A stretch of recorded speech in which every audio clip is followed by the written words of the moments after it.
2월 18일 오늘 아침 주요 뉴스 전해드립니다. 전문직 취업 비자인 H1B 직원을 고용하고 있는 업체들 비상이 걸렸습니다. 연방노동부가 프로젝트 파이어월이라는 이름으로 비자 프로그램 단속을 강화하고 나섰는데요. 특히 이전과 달리 사전 통보 없이 무작위로 현장을 방문해서 직무 내용과 임금 수준 등을 집중 점검하고 있어서 고용주들의 각별한 서류 관리가 요구되고 있습니다.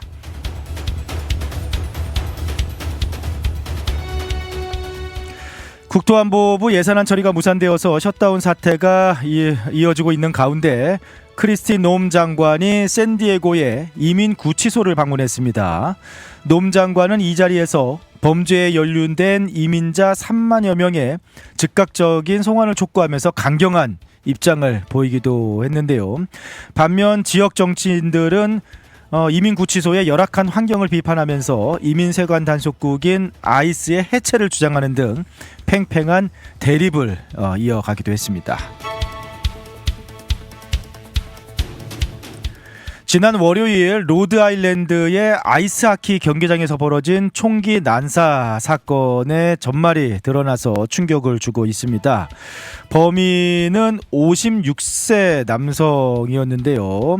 성전환 수술 이후에 6년간 가족과 심각한 불화를 겪어온 것으로 밝혀졌습니다. 결국 이혼 소송 중이던 전 부인과 아들을 향해서 무차별 총격을 가한 뒤에 스스로 목숨을 끊은 것으로 확인되어서 지역사회가 큰 슬픔에 잠겼습니다.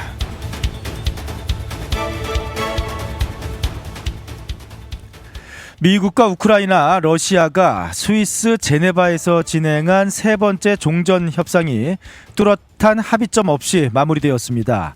젤렌스키 대통령은 러시아가 의도적으로 시간을 끌고 있다라고 비판한 반면 러시아 측은 조만간 다음 회담이 열릴 것이라는 원론적인 입장만 내놨는데요. 영토 문제에 대한 양측의 입장차가 여전히 커서 평화 구축까지는 험난한 여정이 예상됩니다.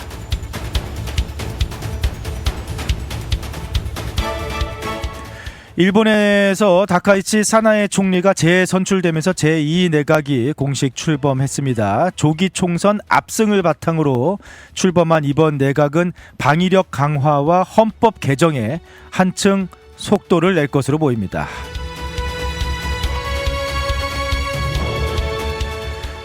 한편 일본 정부가 360억 달러 규모의 대미 투자 프로젝트를 확정했습니다. 공화당 텃밭인 오하이오와 텍사스 등의 대규모 화력 발전소와 원유 수출 인프라를 건설하는 것이 핵심인데요. 이는 인공지능 산업의 필수적인 전력을 확보하고 에너지 패권을 강화하려는 트럼프 행정부의 가려운 곳을 긁어주는 전략적인 투자로 풀이되고 있습니다.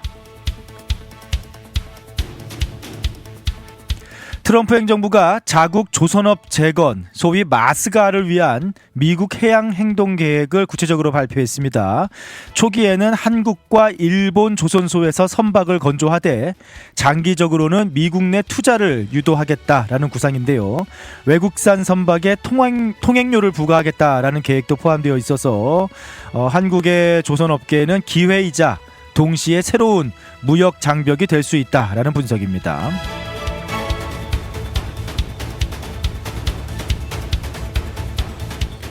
투자의 귀재 워렌 버핏이 인생 마지막 투자 아마존과 애플 주식은 처분하고 대신에 뉴욕타임즈 주식을 대량 매입한 것으로 알려졌습니다.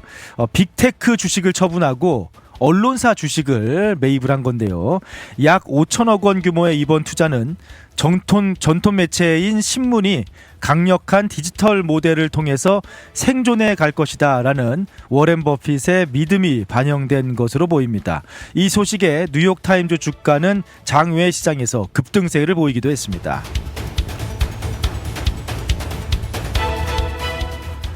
어제 달라스 시간으로 저녁 시간에 유튜브 모바일과 그리고 웹 서비스에서 원인을 알 수 없는 접속 장애가 발생을 했습니다. 영상 재생이 되지 않거나 홈 화면이 뜨지 않는 현상 때문에 전 세계 이용자들이 큰 불편을 겪었는데요. 구글 측은 현재 복구 작업을 완료하고 구체적인 장애 원인을 파악 중이다라고 밝혔습니다.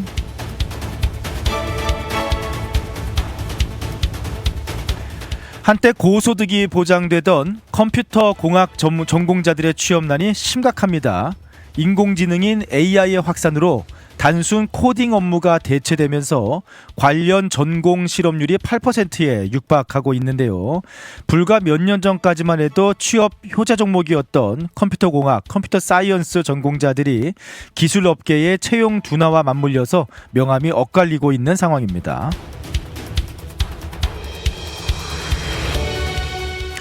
한 여대생이 카페 체인에 대용량 레모네이드를 마신 뒤 심정지로 사망한 사건이 발생하면서 고카페인 음료 위험성이 재조명되고 있습니다. 해당 음료 한 잔에 든 카페인이 하루 권장량에 육박했던 것으로 드러났는데요. 이를 계기로 메뉴판에 카페인 함량 표시를 의무화하는 일명 사라카츠 카페인 안전법 제정이 추진되고 있어서 또 결과가 주목되고 있습니다.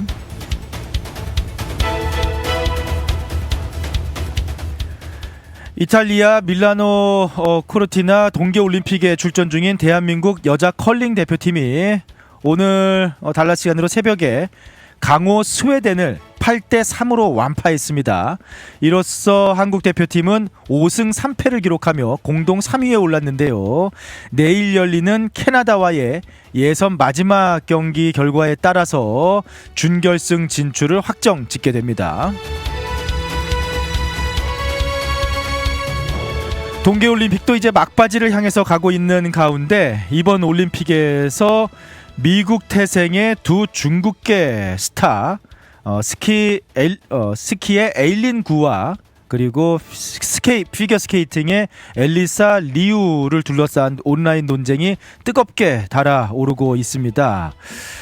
미국 대표로 출전한 리우와 중국 국적을 선택한 에일린 구의 엇갈린 행보를 두고 미국 내에서 최근에 미중 관계와 함께 국가에 대한 충성심과 가치관에 대한 대리전이 벌어지고 있는데요. 스포츠를 넘어서 미중 간의 이념적 갈등이 이번 올림픽 선수들을 통해서 투영된 모습이다라는 분석도 나오고 있습니다. 지금까지 오늘 아침 주요 뉴스들 전해드렸습니다.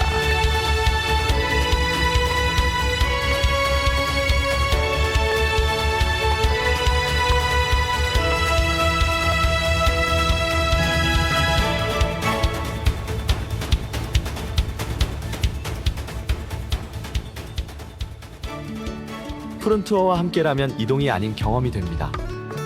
9개의 직영지사 보유, 미국 최대 여행사 푸른투어에서 최저가 항공권 및 투어 맞춤 서비스로 여행의 처음부터 끝까지 완벽하게 책임지겠습니다.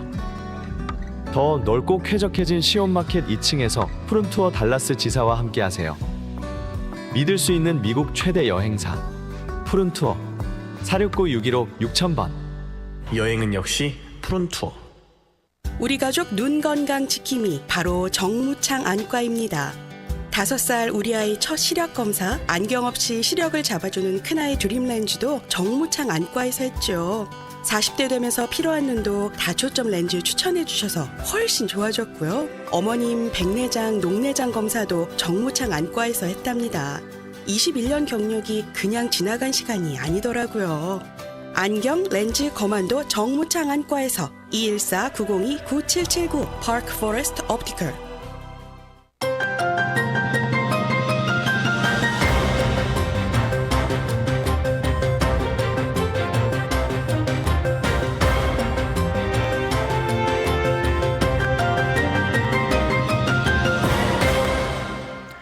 요즘에 젊은이들 사회에 첫 발을 디디는 졸업생, 취업 신입, 취업을 원하는 젊은이들 취업난이 보통 일이 아닌데 기업들도 이제 AI로 기초 업무들을 대체하면서 신입들을 뽑지 않고 구조 조정을 하고 기존의 인력들을 정리하고 그러니까 이제 취업의 문이 그러니까 양질의 취업의 문인 거죠. 네, 양질의 취업의 문이 상당히 좁아지는 그런 상황 속에서 유학생들은 정말 미국 취업이 참 이게 쉽지 않습니다. 지금 H1B가 계속해서 논란이 되고 있는데 이번에 그 연방 노동부가 프로젝트 파이어월을 이렇게 진행한다라고 밝혔는데 이게 이제 단순한 점검이 아니라 최근 미국에서 미국인 우선 고용이라는 그런 사실 이제 작년에 조지아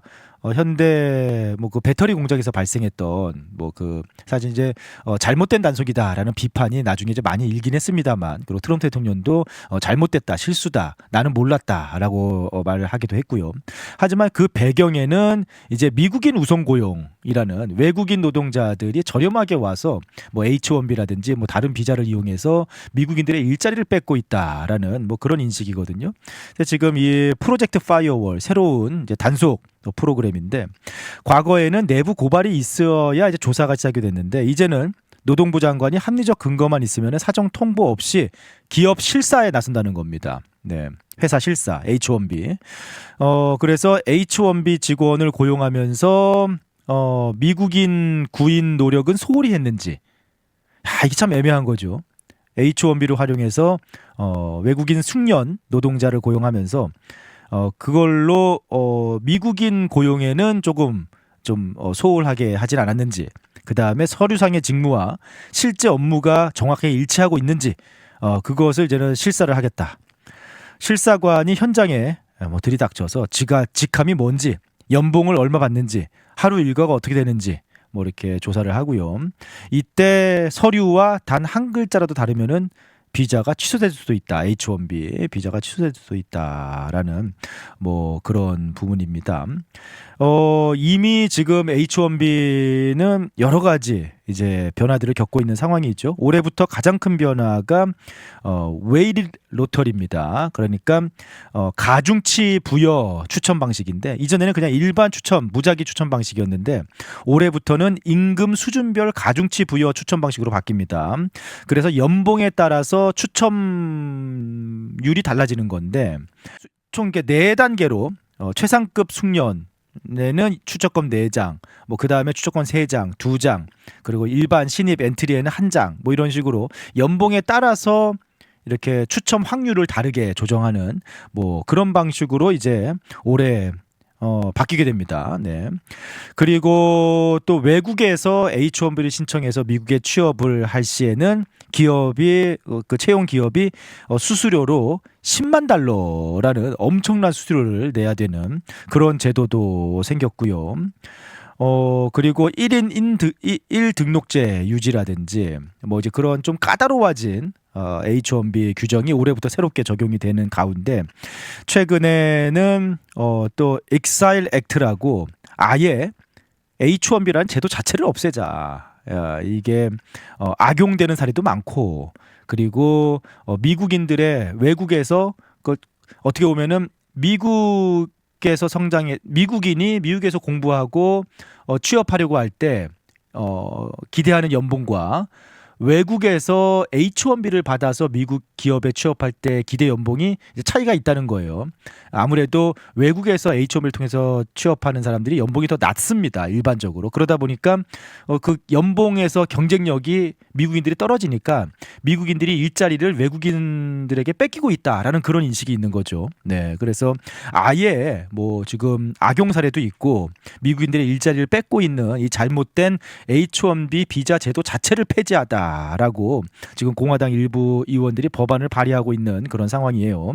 네, 그런 비록 이제 통과될 가능성은 낮지만 뭐 지금 뭐 정치권에서도 뭐 얼마 전에 프리스코 지역에서는 특히 인도계 H1B 비자를 통해서 취업을 하고 프리스코에 대거 거주하고 있는 그 인도계 커뮤니티를 향한 주민들의 어떤 불편한 목소리들 그런 게 좀 이슈가 되기도 했잖아요. 그러니까 약간 이제 H1B를 보는 정치계 그리고 미국 사회의 시선이 곱지가 않다. 그런 가운데 뭐 이렇게 폐지하자.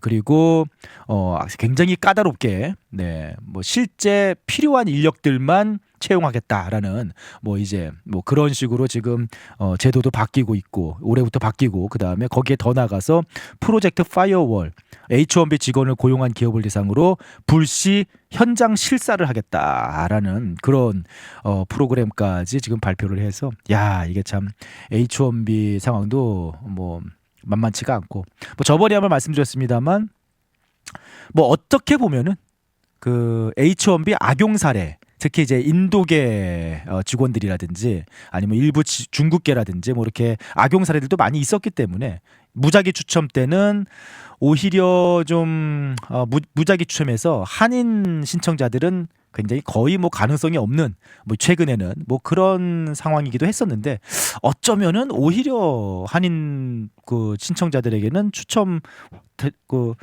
당첨 확률이 더 높아지려나 싶기도 하고 모르겠습니다. 이제 올해 봄에 진행되는 거 한번 봐야 될 것 같은데 아무튼 전체적인 H1B 시선이 곱지는 않다. 이제 그런 가운데 지금 최근에 주요 기업들의 구인 그런 분위기가 완전히 얼어붙으면서 참 젊은이들 특히 뭐 유학 미국에서 공부하고 미국에서 취업을 하려는 그런 뭐 유학생 출신들은 참 미국에서 남아서 취업하기가 너무 어렵다라는 뭐 그런 뭐 상황입니다. 네. 뭐 참 그 조금 그 지혜롭게 그 상황들을 잘 보고 또 앞으로의 계획도 좀 잘 세우셔야 할 것 같고요. 그리고 또 H1B 직원을 채용하는 기업들 입장에서는 서류 관리 꼼꼼하게 좀 잘 하셔야 될 것 같습니다. 광고 잠시 듣고 돌아오겠습니다. 여행의 기분 좋은 출발이자 행복한 마무리가 되었으면 하는 바람. 하늘 위에서도 집처럼 편안하기를 바라는 바람. 바쁜 비즈니스 일정에서도 잠시 휴식이 되었으면 하는 바람. 이 모든 바람을 담아 최고의 서비스를 약속드립니다. 마음까지 케어하는 비행 대한항공. Korean Air. 우리의 가슴을 울렸던 그 목소리가 다시 찾아옵니다. 국민 발라더 변진섭 콘서트 희망사 달라스 찰스 W 아이즈만 센터에서 2026년 2월 20일 금요일 저녁 8시입니다. 너에게로 또다시 희망사항 등 부르의 명곡들과 함께 추억과 감동이 가득한 특별한 밤을 선사합니다. 티켓 예매는 아이즈만센터.com에서 티켓 가격은 80불에서 250불까지. 자세한 문의는 714-340-6756 혹은 972-241-4524로 연락주세요. 변진섭과 함께하는 감동의 시간, 지금 바로 티켓을 확보하세요.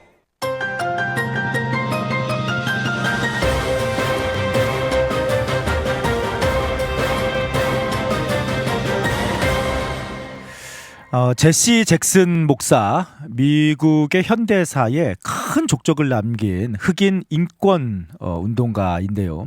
제시 잭슨 목사가 지난 월요일 84세 일기로 별세했다라는 소식이 들려지면서 그를 추모하고 또 그의 업적을 기리는 많은 좀 이렇게 시선들 그리고 기사들 목소리들이 나오고 있는 상황인데요. 어제 아침에도 이제 별세 소식과 함께 제가 제시 잭슨 목사의 유산에 대해서 조금 이야기를 나눴는데 어제 사실은 이제 방송 마칠 시간이 돼서 충분히 좀 얘기를 못 나눈 것 같기도 합니다. 그래서 어떻게 보면은 미국의 현대 60년대부터 이제 주 활동을 시작을 했으니까 그리고 최근까지도 활발하게 그 블랙 라이브스 매터 흑인의 생명도 소중하다라는 운동이 그 미네소타 조지 플로이드 사건 이후에 뭐 크게 미국에서 일어났을 때 그때도 또 그 운동에 힘을 실어주기도 하는 등 미국의 현재 사회와 인권 운동에 아주 지대한 그리고 미국의 현재 사상 같은데 지대한 영향을 끼친 인물이었기 때문에 다시 한번 오늘 조금 더 제시 잭슨이라는 목사의 활동과 그의 유산에 대해서 조금 더 이야기를 나눠보려고 합니다. 평생 I am somebody, 나는 소중한 사람이다 라를 외쳤던 희망의 전도사였죠. 흑인 인권, 뭐 사실 미국이 생각보다 흑인 인권이 개선된 게 그렇게 오래되지 않았습니다. 80년대만 해도 뭐 그 제도적으로는 흑인도 동등한 권리를 가졌다고 해도 80년대만 해도 흑인들이 받는 차별과 뭐 실제 뭐 억압 같은 것들이 상당했는데 여러분 많이 아시다시피 1992년 LA에서 발생한 로드니 킹 사건, 한인들에게는 큰 상처로 남아 있는 LA 폭동 사건이죠. 네, 그 사건을 이제 계기로 해서 어떻게 보면 좀 많이 이제 미국 사회가 변화하기 시작했죠. 그러니까 그 제시 잭슨 목사는 60년대, 70년대, 80년대 I am somebody라는 그 구호를 외치면서 미국의 흑인 인권 그리고 소수자 인권을 외쳤던 그런 인물입니다. 마틴 루터 킹 주니어 목사의 뭐 수제자죠. 네. 미국 정치에 흑인 목소리를 끌어들인 그런 인물이기도 합니다. 실제로 1984년과 1988년 두 번 민주당 대통령 경선 후보로 나섰습니다. 그때만 해도 80년대만 해도 흑인이 미국 대통령 상상도 할 수 없던 그 시절에 민주당 경선에 나서서 굉장히 유의미한 그런 실제로 제시 잭슨이 대통령이 되려고 했다기보다는 대통령 경선을 통해서 이렇게 뭔가 목소리를 자신이 외치고자 하는 목소리를 내고자 하는 목적이 더 컸다고 볼 수 있죠.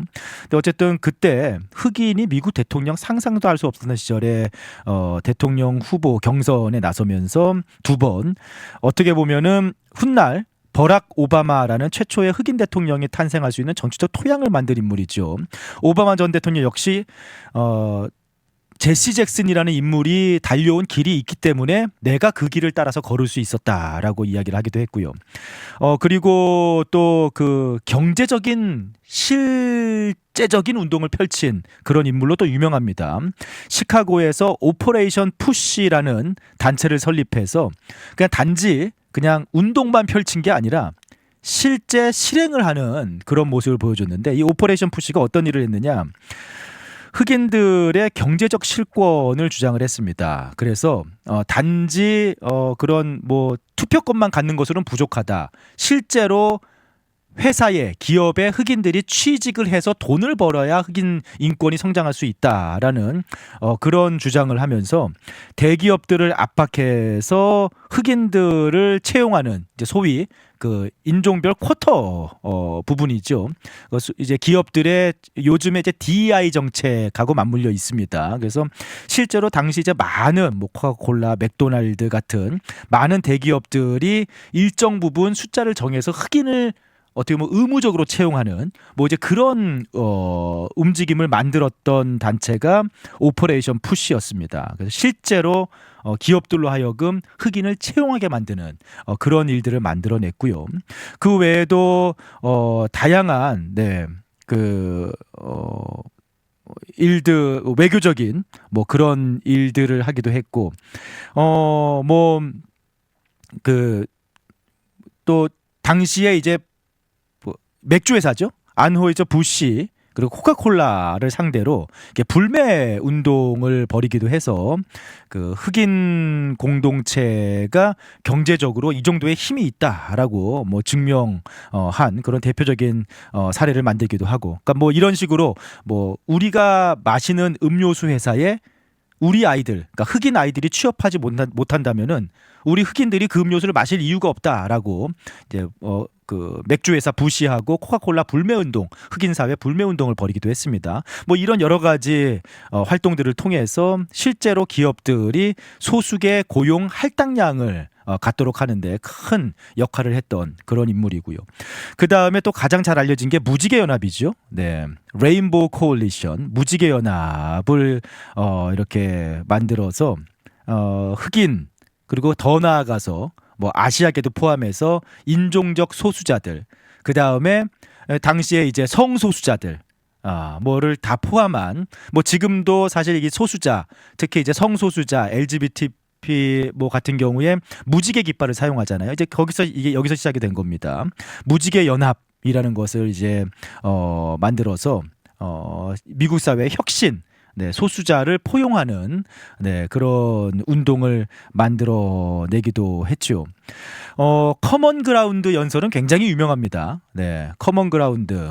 그때 이제 커먼 그라운드 많이 들어보셨죠? 그 제시 잭슨의 연설인데 전당대회에서 커먼 그라운드 내 조상은 노예선을 타고 미국에 왔지만 당신의 조상은 이민선을 타고 오기도 하고 많은 사람들이 다른 모습으로 미국에 왔지만 지금 우리는 모두 한 배를 타고 있다라고 하면서 흑인뿐만 아니라 히스패닉, 빈곤층 백인, 성소수자를 아우르는 커먼 그라운드, 포용의 정치를 제안을 하기도 했습니다.